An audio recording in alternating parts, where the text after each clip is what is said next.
One of the things the committee felt would help both the coordination and the provision of skills would be what's now being called a climate intelligence service. Now, we've heard from the government that COSLA, the Improvement Service, and the government are in active discussions around establishing this, and the government has told us that they plan to establish it later this year.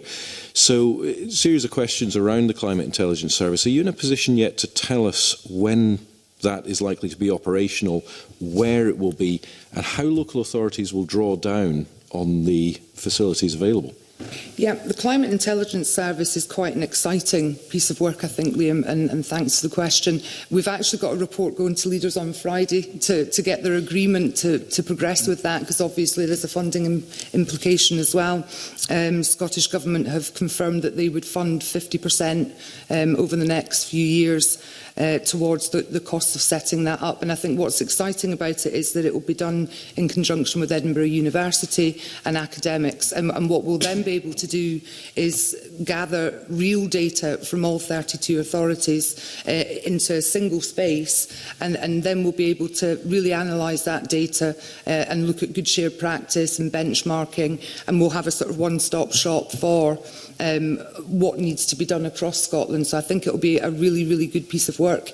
As far as the rolling out, obviously we need agreement of leaders on Friday, but I would hope that they would agree to that, particularly given that Scottish Government have agreed to their end of the deal. But I think what we do need at the moment is rich data, because we have sort of a wee bit of a scattergun. We have different data coming from different authorities. It's feeding into different areas. And I think if we end up with this one-stop shop, we'll have a clearer assistance in a roadmap almost, and then more importantly on the delivery. But I don't know, maybe Silke wants to add a wee bit to that. Yes, happy to come in, absolutely supporting 100% of what you're saying, and we would actually be, delighted to be able to get the service up and running this year.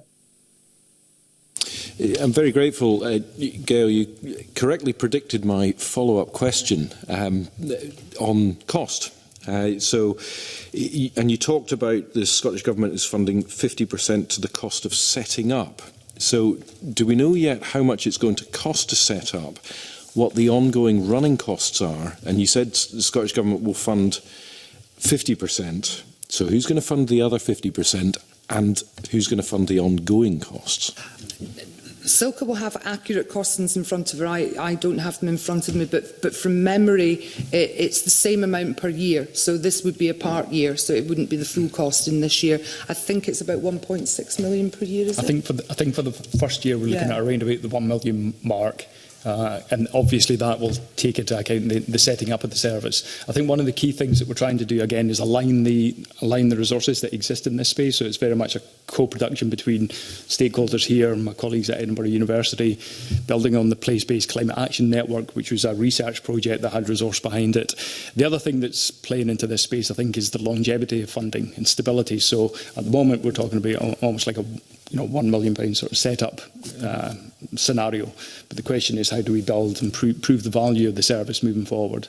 The SSN steering groups received presentations on the CIS, and colleagues here would be very much involved in the process of steering that project and moving it forward. And the critical thing for me is that the beneficiaries of the service actually have a process to feed in and sort of co-design that and co-develop it. So that would be the SSN members working at the sharp end like David. So just to be clear, in terms of who's going to be doing this operationally, so is this, going back to my earlier question, is this going to be based in Edinburgh then? And who is it going to be staffed by? Are these new posts that you recruit for, or are these being transferred in, let's say, from other council areas? Yeah, I don't know.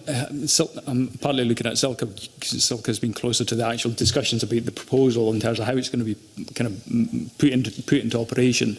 But at the moment, it's a combination of, I think the key stakeholders are the Improvement Service, which is an established sort of improvement service for local government. That would be one of the obvious routes to take this. And the other key stakeholder is Edinburgh University, who were the sort of, I suppose we were the sort of brains behind the sort of the notion of having this sort of collective service. in some senses, it's a scaling up of what the SSN's done over the years, but with a very distinct focus around the area-wide agenda.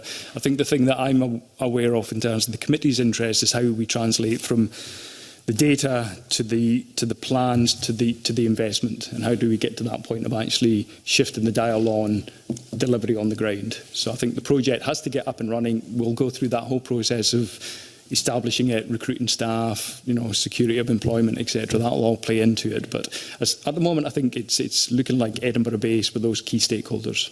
And just a final question for me, which arises from the Deputy Convener's question earlier.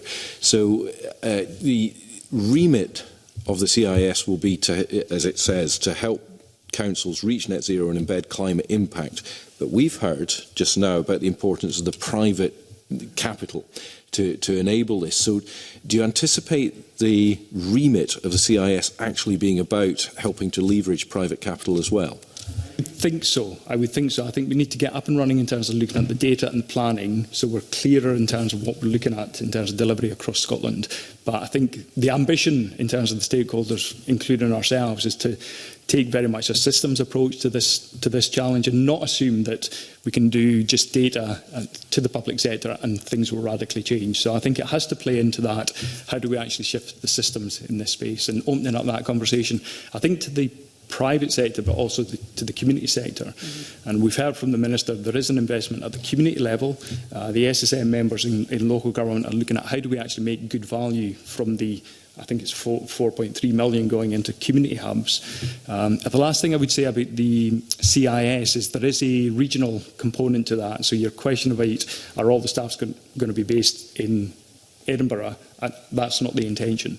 So there is the notion that we'd have a sort of regional component to this. Very good.